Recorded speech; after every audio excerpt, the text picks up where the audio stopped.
It's been a hot topic everywhere recently, AI. Artificial intelligence has existed for some time now, but it seems to have leaped forward in recent history and has experienced a widespread sweep in many industries, including medicine and healthcare. So hello, everyone. Today, I'm Douglas Davila-Pestana, Technical Manager of AI at Baptist Health, and your host today for today's discussion. The application of AI can bring numerous advantages to human lives, but however, as it keeps expanding, there's also growing skepticism surrounding its implications. So today we're joined by two very esteemed guests, our Chief Data Officer at Baptist Health, Sha. And it's great to have you, Sha. And we're also joined by Medical Director of Vascular Imaging at Baptist Health, Miami Cardiac and Vascular Institute, Dr. Constantino Peña. Happy to have you, Dr. Peña. Thank you both for being here today.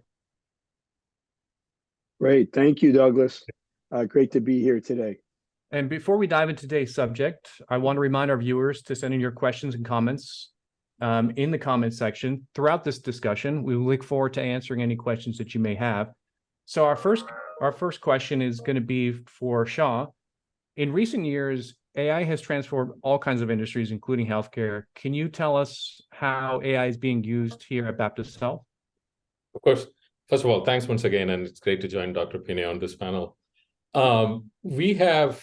We have been using machine learning and artificial intelligence in a number of different areas at Baptist, everything from operational areas such as finance, supply chain, as well as hospital operations, things such as forecasting length of stay or forecasting, predicting the utilization of machines and so on.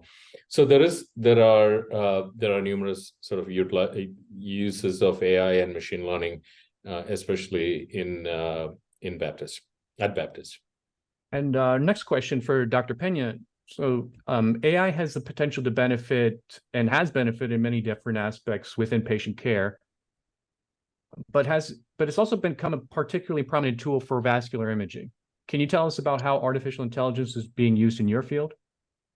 Yeah, when you talk about and speak about artificial intelligence, the word that everyone uses these days, I think we look at the ability to use computers and what we know from what we already do to make things better. And nothing can be closer than with our use of imaging. So one of the things that one example with our MRI machines, we now use artificial intelligence to help us get better sequences, better manner, and technological aspects so that we can acquire better images as we acquire images in different patients with MRI. And Sha, many people are concerned about AI's potential to replace human jobs. How will the adoption of AI in healthcare impact operations? Yeah, look, it's a very, very interesting topic, and there's a lot of conversation happening in the industry right now. I will start off by saying this: an AI, as it stands today, or as we can foresee, can never be bedside holding the hands of a patient and like a doctor or a provider could. So in terms of actual treatment of diseases or interacting with the patients as a physician, as a regular physician would, I think it is going to take a while before we get there with AI. Certainly not anytime soon, if you ask me. But again, this has been progressing so fast, things could change. But where it really helps is, look, as we all know very well, there are shortages both in terms of providers. We keep hearing about the physician burnout because they have too much to do, and that's true for a lot of different types of roles within the healthcare business or healthcare industry. So what AI can do in the near term, or what it's already doing for us, is that it reduces the amount of manual effort or human effort required in many areas, especially things like documentation, as well as many of the operational things that we talked about before. So what that does for the patient, for the providers, for the industry, is that it helps us do more with less, right? So essentially, it helps us become better, faster, and cheaper. And as we all know, the cost of health care in the United States, we are pushing well past $4 trillion now. So the cost and the effort required and the speed at which care is delivered can be significantly improved using these newer AI machine learning technologies. So my view is we will see efficiencies in a very favorable kind of way in the short term using machine learning and AI, but I don't think it is replacing actual providers and physicians anytime soon. Yeah, I agree with Shah. I think as we start looking at how AI will be implemented, it's not going to be where it just replaces that interaction or that amount of healthcare. It will just make that amount of healthcare or the care that you're getting better. And I think, again, with imaging, being able to have different programs that may able to evaluate images faster, more thoroughly than, let's say, the human eye. So then now you come back and there have already been things that are highlighted for you to see. All these things are important to benefit the evaluation, that encounter with a physician and that healthcare visit by being able to look at more things, to look at them in more depth. So I think this is, this is really where we're going. It's not a replacement. It's how to make it better and more efficient and hopefully more cost effective. Yeah. I mean, I will, in the developed world, we have a certain set of problems, but now I'm going to contradict myself a little bit. But if you look at developing countries and states that are financially challenged or infrastructure challenged, there may be use cases potentially, especially where early detection or triaging of a condition where physicians and providers are in really short supply, there may be an opportunity for AI to step in those types of scenarios to do some of the functions, especially triage-like functions of a provider's role using AI and machine learning. That I can see happening sooner rather than later, again, especially in areas where there is a severe short supply or lack of availability of infrastructure and physicians. So that might come sooner than later. Shah, again, I agree with you. And I think that as you start looking at what comes in an interaction during a visit, right, there's a lot of different things that can occur. And there could be things that are very straightforward, such as, hey, looking at the vital signs and getting those vital signs placed in the medical record and being placed accurately. You can now have something at AI running the back of that can get those vital signs, compare them to what they've been in the past, and be able to give you an alert and say, hey, this is something new. That's just one simple example how something that could be running, pretty much autonomous in the background, but improves care. And again, there's still that doctor-patient relationship and interaction, but now it's a lot better. It's more robust because there's there's now an engine that's helping you evaluate so much more information more efficiently. And I think everyone would want that, right? Everyone wants, when you go see your physician or have a healthcare experience, that all the information is being evaluated and being evaluated in a really limited amount of time and thoroughly. Yeah. Thank you, Dr. Peña. Those actually sound like some pretty clear-cut benefits that you've seen within your practice in the medical field. But Shah, when it comes to actually caring for patients, what about there's been a host of ethical dilemmas that have been brought up. What are some ethical considerations and consequences of AI being used in the medical field? Yeah, and that's, the ethics of machine learning and AI has been a hot topic with a lot of focus, rightfully, for some time now, not just in healthcare, but in any industry where machine learning and AI is deployed. So there are several factors to it. Ultimately, AI and machine learning are essentially a function of the data, underlying data that is used to create or train those systems. So if there is bias in that data, as we all well know, in the real world there is bias. So when you use real world data, which we have to train these systems, it is possible that the system itself, the new system itself, will be biased. So we have to be really careful about that. Now, but there are other factors when we talk about ethics.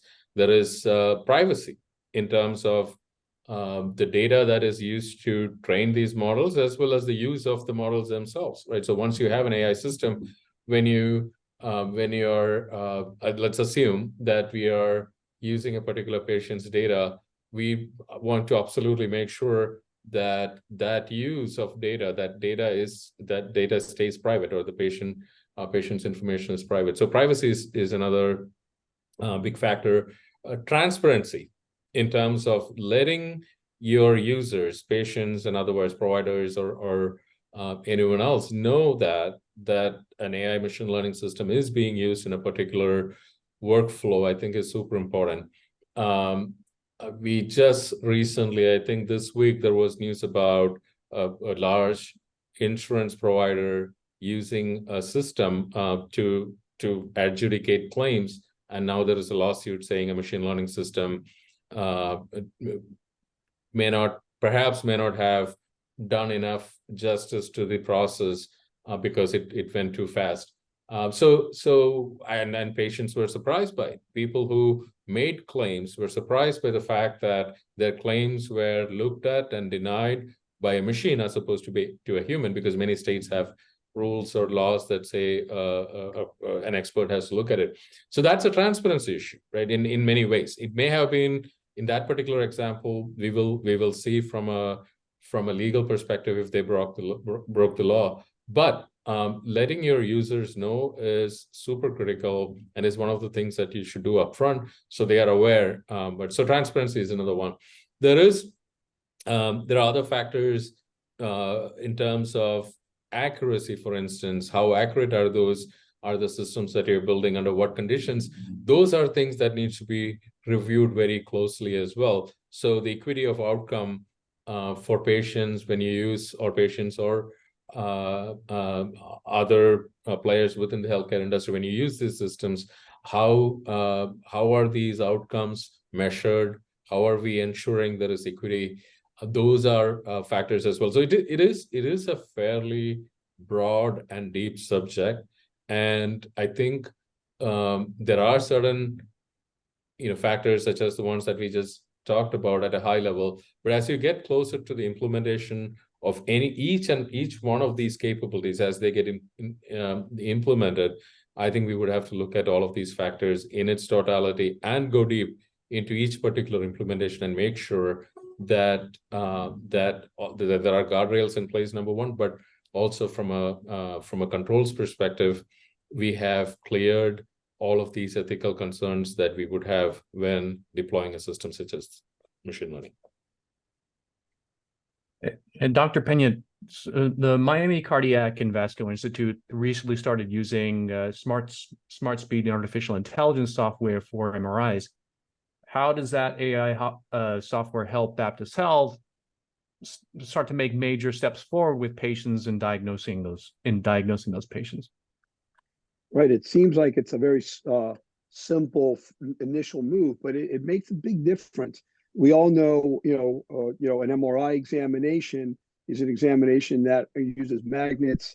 Usually you're in the machine for an hour, half an hour, acquiring different images without radiation of a certain body part that they want to make a diagnosis or they want to see something. And we're able to use AI to fine tune the type of sequences that we use or the techniques that we use to acquire these pictures.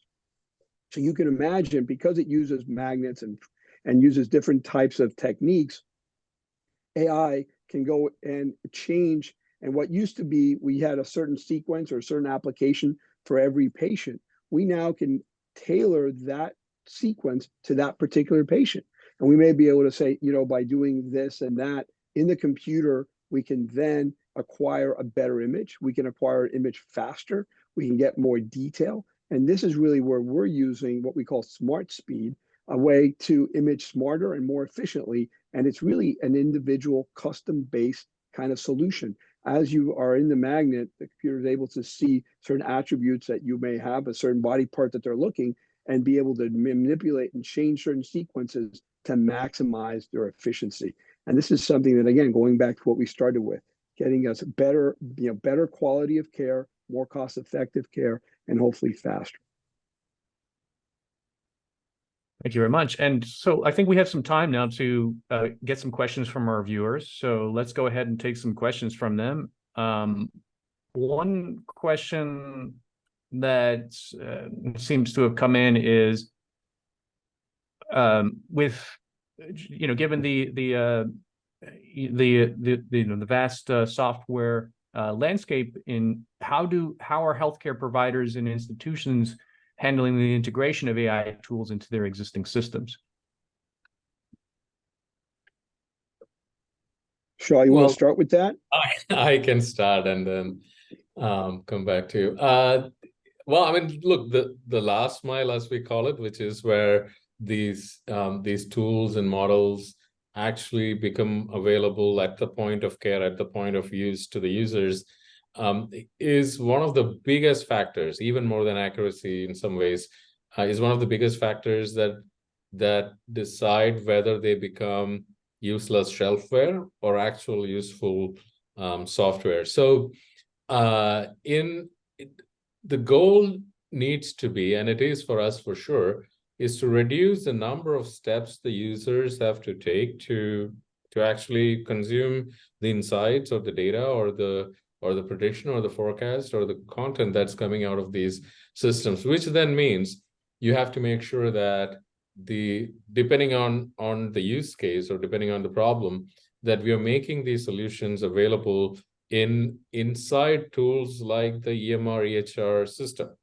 And it needs to be done in a way that does not increase the amount of work or the number of clicks that the providers have to do within the system. So for instance, when you are on a particular screen, if you have to provide information, they shouldn't have to click something. It should just appear, or it should be available on the point of usage or on the screen that the providers are on. So far, that has been a successful approach for us, because these tools obviously help. They reduce the burden on the providers and the employees. So making it available in the point of care is, I think, one of the most important things we can do. Now, a lot of the systems or tools that are available in healthcare today are relatively older or legacy technology from 10, 15 years ago, which makes it somewhat difficult for us to integrate these newer technologies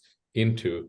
So that's where it has to be a conversation and a little bit of discovery process, if you will, with the actual users, including providers, to understand what would be the best way to make it available to them. Again, the goal being they shouldn't have to do even more work to consume whatever is the output that's coming out of these systems. So it is a critical area of importance, especially when it comes to effectiveness and actual usability and efficiency of these systems. So that has to be dealt with very carefully. I think this has been a great conversation. I'm sorry, Dr. Peña, did you? No, I mean, I think he's right on. Looking to apply this type of technology on the front lines, there's still a lot to learn, and how to apply it so that it's effective and that it gives us enough information that we can use. You don't want to have information overload, right? It's something like you need to learn as you start getting some of the information and be able to apply it. And it's going to take stages. And I think this is the beginning of, as we start developing and learning, hey, what part of AI is most useful and how do we develop that? Absolutely. Awesome. Yeah, thank you. I mean, these have been great insights. I think it's been a great conversation overall, both from the technology standpoint and also from the medical standpoint. So appreciate you sharing your insights with our audience today, Sha, Dr. Peña. Is there any other final thoughts you'd like to share with our viewers? No, I mean, we are all living in a very exciting time. I think during our lifetime, we will see a lot of the delivery mechanisms transform completely, especially taking advantage of AI and machine learning. And I think we are all in the front lines of that effort. And I am looking forward to sort of playing the part where we make it easier and safer and effective for everyone to use these technologies. Yeah, I would have to say the same thing. I think it's exciting times, and times that we have a lot of people evaluating artificial intelligence and figuring out how it's going to be useful. And it's going to make our healthcare better, and it's going to make hopefully our health better and how we deliver health. So I think from that standpoint, it's exciting times, and we should be embracing it cautiously, but embracing it moving forward. Very cool. All right. Well, just to close out, just anybody who has been watching this, if you found this valuable and you wanted to keep up with any of the developments about AI in healthcare, be sure to hit that subscribe button on our channel and keep up with latest health and wellness information and tips from our experts like Sha and Dr. Peña. You can also connect with us on our social media channels, Facebook, Instagram, Twitter, LinkedIn. And we also have a resource blog with the latest for our latest news. To access that, that's at baptisthealth.net/news. You'll find a link there to all the episodes of our Baptist Health Talk podcast as well. On behalf of everyone at Baptist Health, stay safe, stay healthy, and thank you very much for watching.